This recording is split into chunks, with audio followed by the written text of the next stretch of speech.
বিশ্বনবী মুহাম্মদুর রাসূলুল্লাহ সাল্লাল্লাহু আলাইহি ওয়াসাল্লাম আল্লাহ পাকের মহাগ্রন্থ, মানবতার মুক্তির গ্রন্থ আল কোরআনুল কারীমকে কেন্দ্র করে নবী আকরাম সাল্লাল্লাহু আলাইহি ওয়াসাল্লাম প্রথম যে দায়িত্ব এবং কর্মসূচি পালন করেছেন সেটা হলো ইয়াতলু আলাইহিম আয়াতিহি তিলাওয়াতে কিতাবুল্লাহ। এক নম্বর কর্মসূচি হলো তিলাওয়াতে কিতাবুল্লাহ। এরপরে আসেন দুই নম্বর কর্মসূচি, আল্লাহর পয়গম্বর মুহাম্মদ আরবি সাল্লাল্লাহু আলাইহি ওয়াসাল্লাম যেটা আল্লাহর কোরআনকে কেন্দ্র করে পালন করেছেন সেটা হলো ওয়ায়ুআল্লিমুহুমুল কিতাব। ওয়ায়ুআল্লিমুহুমুল কিতাব, ওয়ায়ুআল্লিমুহুমুল কিতাবের অর্থ হলো তালিমে কিতাব। এক নম্বর কর্মসূচি ছিল তিলাওয়াতে কিতাব, দুই নম্বর কর্মসূচি হলো তালিমে কিতাব। মনে থাকবে? এক নম্বর কর্মসূচি তিলাওয়াতে কিতাবুল্লাহ, দুই নম্বর কর্মসূচি হলো তালিমে কিতাবুল্লাহ। দুই নম্বর কর্মসূচি কি? তালিমে কিতাবুল্লাহ অর্থ হলো যেই কোরআনকে তুমি তেলাওয়াত করলা, যেই কোরআনের তেলাওয়াতকে তুমি কর্ণকুহরে গুঞ্জরিত করে হৃদয়ের মণিকোঠায় জাহিলিয়াত এবং অন্ধকার দূরীভূত করবার জন্য তুমি গ্রথিত করলা, এবার তুমি সেই কোরআনের প্রতি আরো মনোযোগী হও।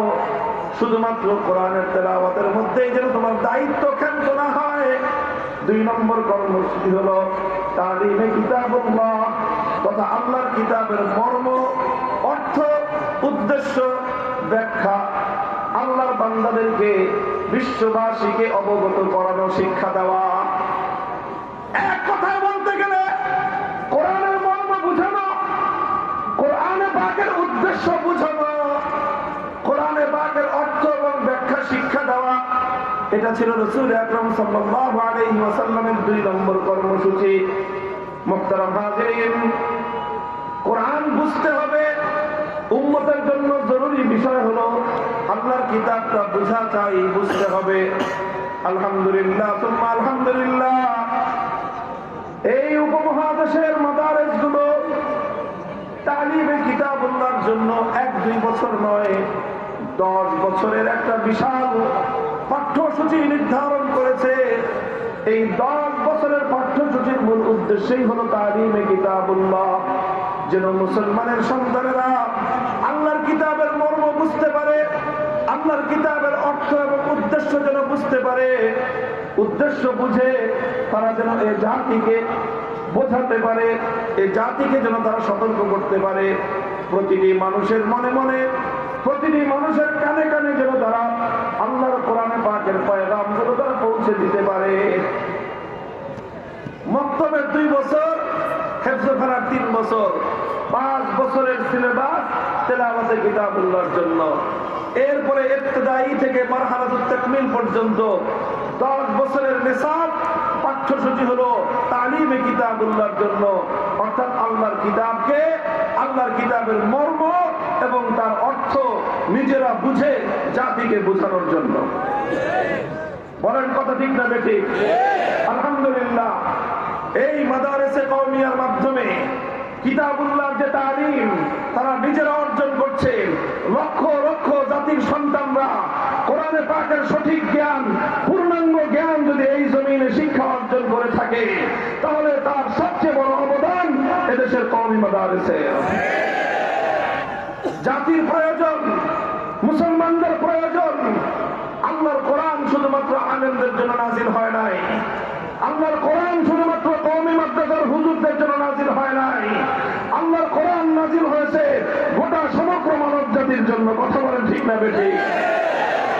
আমার বড় আক্ষেপ লাগে, বড় দুঃখ লাগে, এই সমাজে কত মানুষ এমন আছে, কত মানুষ এমন আছে পড়াশোনা কম করে নাই, তারা সাহিত্যের বই হাজার হাজার বই পাঠ করেছে, দর্শনের বই হাজার হাজার পাঠ করেছে, গল্প উপন্যাসের বই হাজার হাজার পাঠ করেছে, অনেকে সায়েন্সের বই, মেডিকেলের বই, ডাক্তার হতে গিয়ে হাজার হাজার লক্ষ লক্ষ পৃষ্ঠা পাঠ করেছে। কিন্তু একজন মুসলমানের সন্তান, মুসলমান, তাকে যদি জিজ্ঞাসা করা হয় আল্লাহর কোরআন শুরু থেকে শেষ পর্যন্ত, সূরা ফাতিহা থেকে সূরা নাস পর্যন্ত পূর্ণ কোরআনে আল্লাহ কি বলেছেন, অন্তত একবার কোরআনে পাকের অনুবাদটা কি আপনি পড়েছেন, আপনি পাঠ করেছেন? এই প্রশ্ন করলে আজ আমাদের জাতির কাছ থেকে যে জবাব আসবে, সেই জবাবটা হবে চরম হতাশাজনক জবাব। অথচ উলামায়ে কেরাম চেষ্টা করছেন তাফসীরুল কোরআন মাহফিলগুলোর মাধ্যমে, উলামায়ে উম্মত জাতির কাছে কোরআনের মর্ম পৌঁছানোর চেষ্টা করছেন। উলামায়ে উম্মত তাফসীরুল কোরআন লিখে লিখে মানুষের কাছে কোরআনের তাফসীর পৌঁছানোর চেষ্টা করছেন। কোরআনের তরজমা এবং অনুবাদ লিখে মানুষের কাছে কোরআনের পয়গাম পৌঁছানোর চেষ্টা করছেন। এভাবে আজও পর্যন্ত আলেম সমাজ আল্লাহর পয়গম্বরের দ্বিতীয় দফা কর্মসূচি তালিমে কিতাবকে বাস্তবায়ন করে চলেছেন। কথা বলেন ঠিক না বেঠিক? এই জন্য তালিমে কিতাব এটা একটা জরুরি কর্মসূচি। এটা ছিল রাসূল সাল্লাল্লাহু আলাইহি ওয়াসাল্লামের দ্বিতীয় দফা কর্মসূচি। তেলাওয়াতে কিতাবুল্লাহ সেটা শুধু তেলাওয়াত, এটা একটা পূর্ণাঙ্গ কর্মসূচি।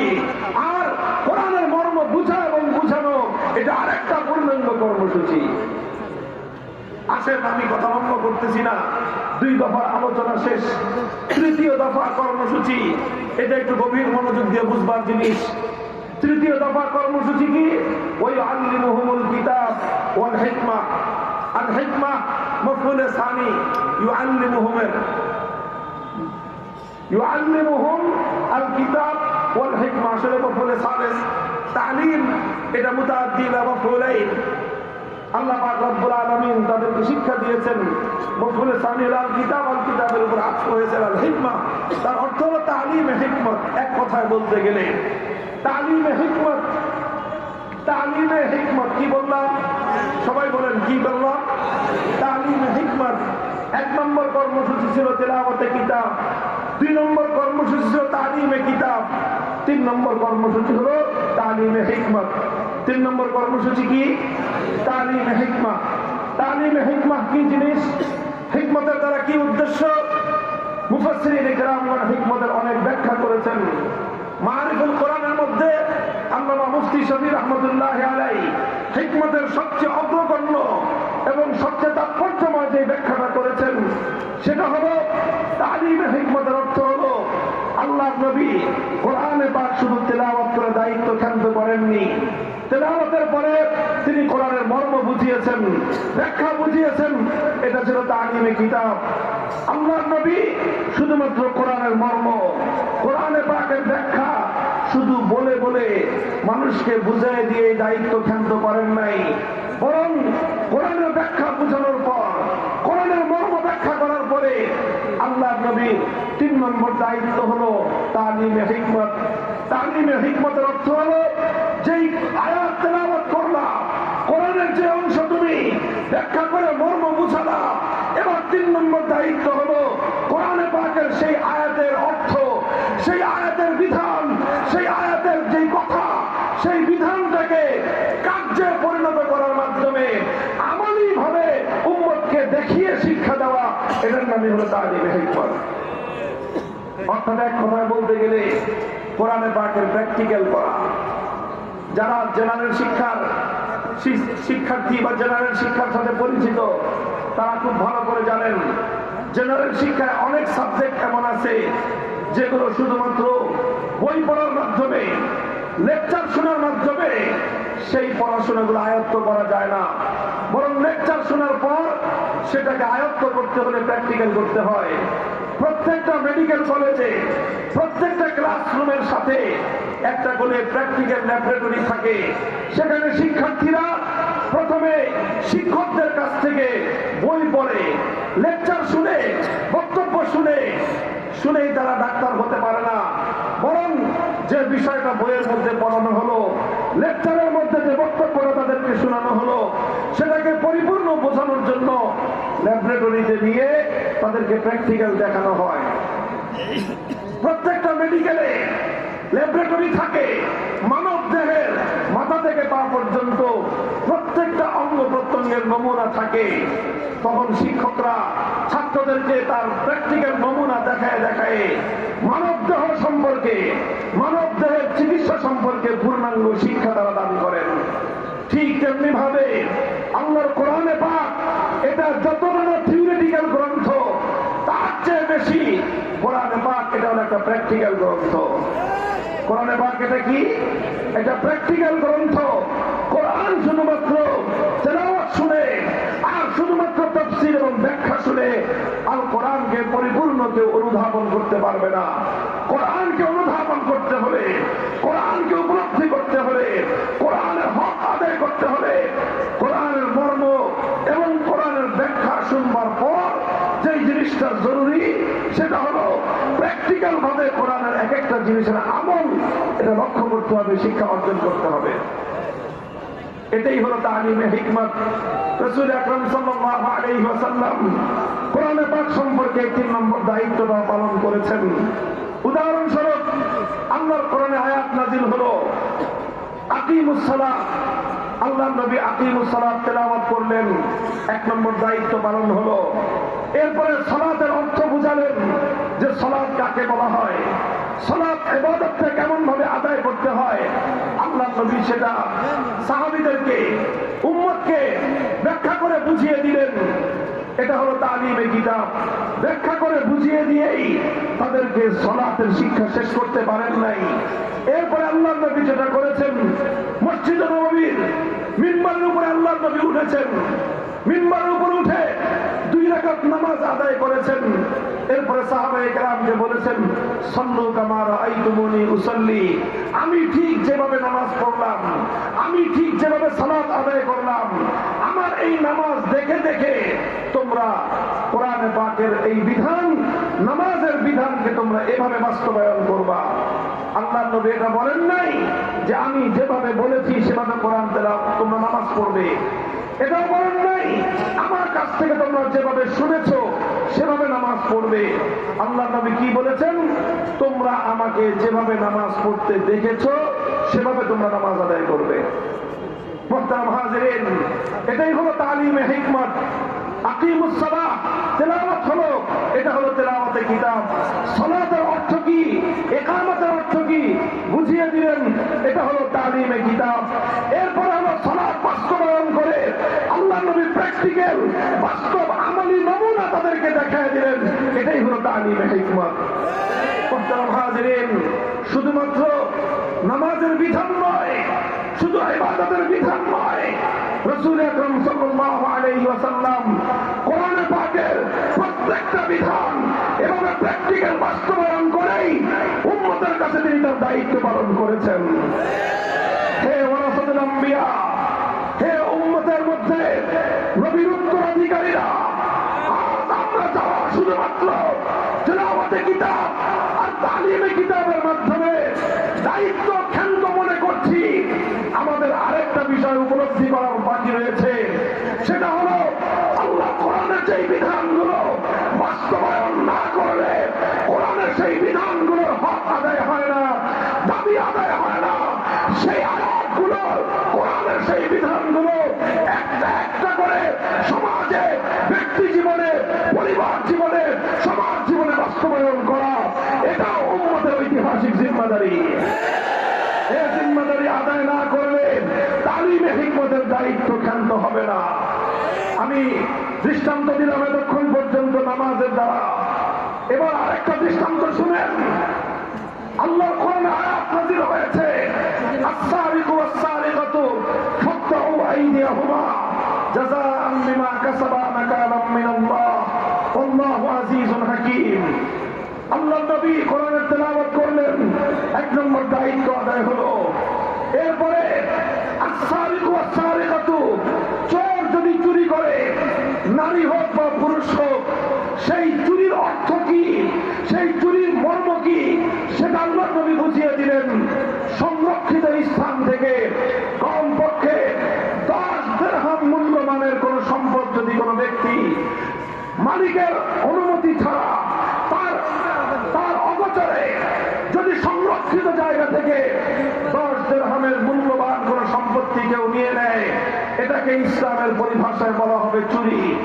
আর এই ধরনের চুরি করবার পর যদি এই চুরির অপরাধ আদালতের সামনে, বিচারকের সামনে যথাযথ সাক্ষীর মাধ্যমে প্রমাণিত হয়, সেক্ষেত্রে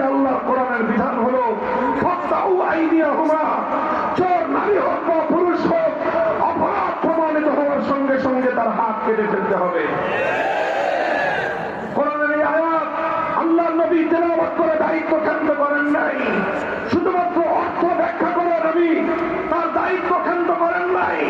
বরং যখনই আল্লাহর জমিনে চুরির মতো অপরাধ সংগঠিত হয়েছে, আল্লাহর পয়গম্বরের ভূমিকা তখন কি ছিল?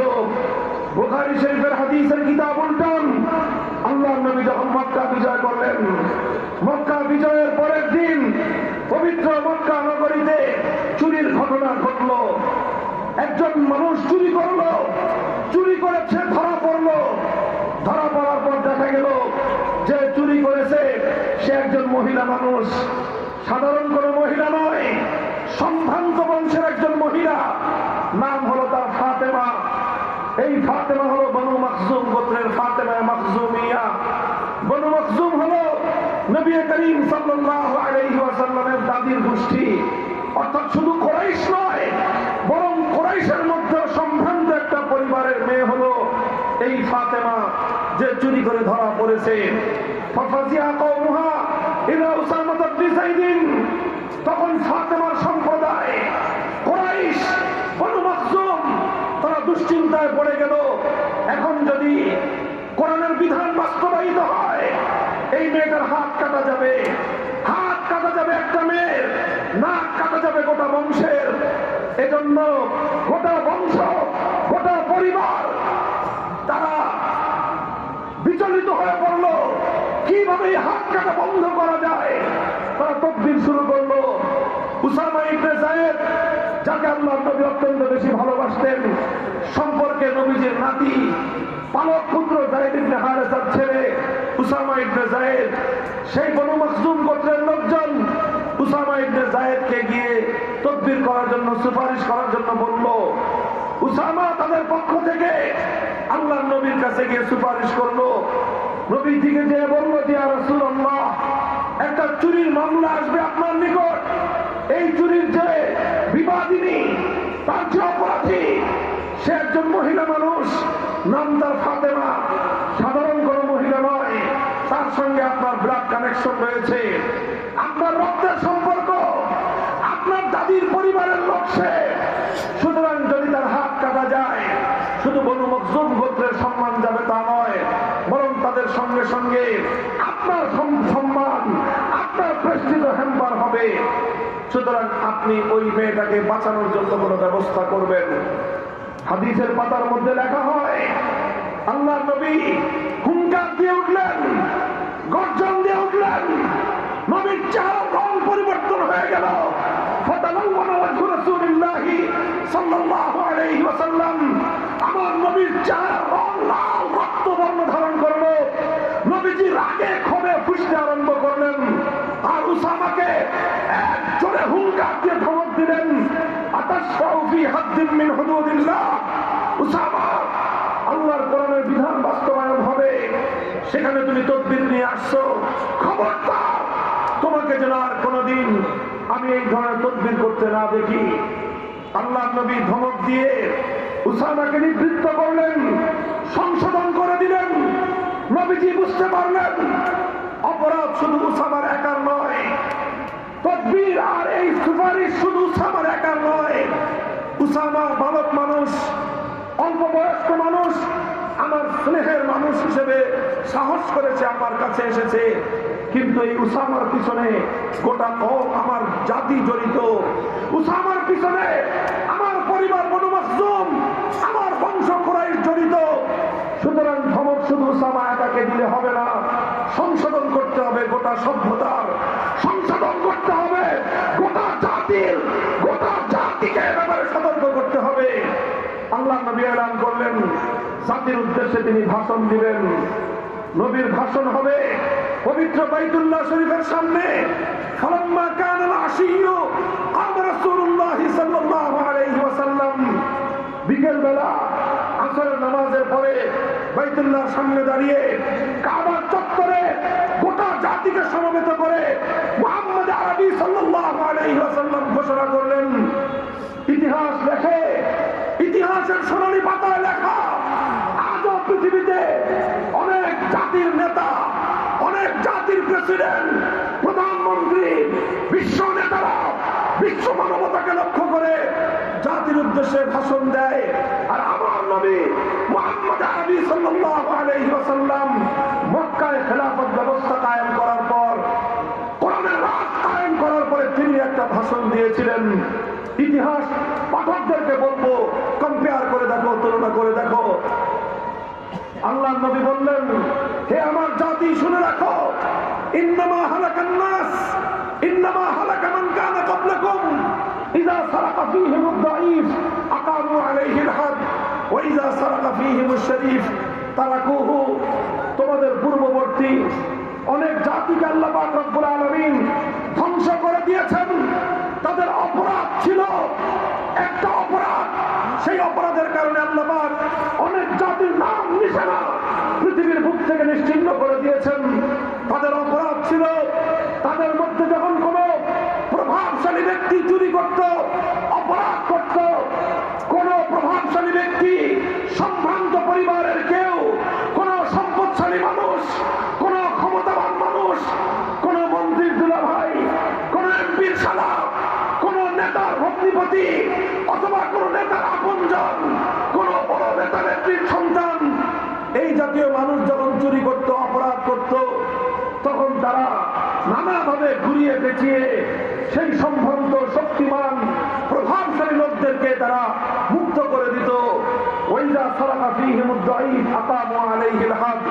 আর ওই একই অপরাধ যখন সমাজের মধ্যে কোনো দুর্বল মানুষ করত, কোনো খেটে খাওয়া মেহনতি মানুষ, কৃষক, শ্রমিক, রিকশাওয়ালা, ঠেলাগাড়ি চালক, নৌকার মাঝি, রাস্তার টোকাই, এই ধরনের দুর্বল মানুষরা যখন কোনো অপরাধ করত, যেই অপরাধে মন্ত্রীর দুলাভাইয়ের বিচার হয় নাই, যেই অপরাধে এমপির শালার বিচার হয় নাই, যেই অপরাধে শিল্পপতির বিচার হয় নাই, যেই অপরাধে নেতা নেত্রীর বিচার হয় নাই, সেই অপরাধ দুর্বল গরিব মেহনতি মানুষ করবার পর তার উপরে আইনের শাসন 100 ভাগের জায়গায় 200 ভাগ কায়েম করা হতো। আল্লাহ নবী বললেন, যখন সমাজের মধ্যে বৈষম্য তৈরি হয়, যখন সমাজে বৈষম্য তৈরি হয়, একই অপরাধ করার পরে একজনের বিচার হয় না, আর একজন বছরের পর বছর কারাগারে অন্ধকার প্রকোষ্ঠে দিন গুজরান করে। যখন একই অপরাধ করবার কারণে সরকারি দলের লোকদের বিচার হয় না, বিরোধী দলের লোকজন যুগের পর যুগ তাদেরকে কারাগারে অন্ধকার প্রকোষ্ঠে সাজা কাটতে হয়। একই অপরাধ করলে প্রধানমন্ত্রীর সন্তানের বিচার হয় না, বিরোধী নেত্রীর সন্তানের বিচার হয়। এই যখন সমাজের মধ্যে বৈষম্য তৈরি হয়, সমাজে যখন বৈষম্য তৈরি হয়, আল্লাহর রাসূল বলতেছেন, হালাকান নাস, এই বৈষম্য এমন এক অপরাধ, এই বৈষম্য যেই সমাজে কায়েম হয়, যেই সমাজে বৈষম্য দেখা দেয়, আল্লাহ পাক রব্বুল আলামিন সেই সমাজকে ধ্বংস করে দেন। মুহতারাম হাজিরিন, সুতরাং আল্লাহ নবীর পরে যেই কথাটা বললেন, সে কথা যদি হাদিসের কিতাবে সহিহ হাদিসে বর্ণিত না থাকতো, বুখারীর হাদিসে যদি বর্ণিত না থাকতো, মুখে উচ্চারণ করতে আমরা সাহস পেতাম না। আল্লাহ নবী বললেন, ওয়াল্লাহ লাউ আন্না ফাতিমাতা বিনত মুহাম্মাদিন সারাকাত লাকাতাতু ইয়াদাহা। আমি আল্লাহর নামে শপথ করে বলছি, আমার দাদির গোষ্ঠীর, আমার রক্তের সম্পর্কের, আমার বংশের ফাতেমা নয়, আজ যদি আমি নবী মুহাম্মদুর রাসূলুল্লাহর কলিজার টুকরা, এই পৃথিবীতে আমার সবচেয়ে আদরের দুলালী, আমার সবচেয়ে প্রিয়তম, আমার আদরের কন্যা ফাতেমা বিনতে মুহাম্মদ যদি আজকে চুরি করে ধরা পড়তো, আল্লাহর কসম খেয়ে বলি, আল্লাহর কোরআনের বিধান বাস্তবায়ন করতে গিয়ে আমি তার হাত কেটে দিতাম, এতটুকু দ্বিধা আমি করতাম না। হে মুসলমান, হে উম্মতে মুহাম্মাদিয়া, হে কোরআনের ধারক বাহক, কোথায় তোমরা ঘুমিয়ে আছো? বৈষম্যহীন সমাজ গড়া এটা শুধুমাত্র বৈষম্য বিরোধী ছাত্র নেতৃবৃন্দের দায়িত্ব নয়।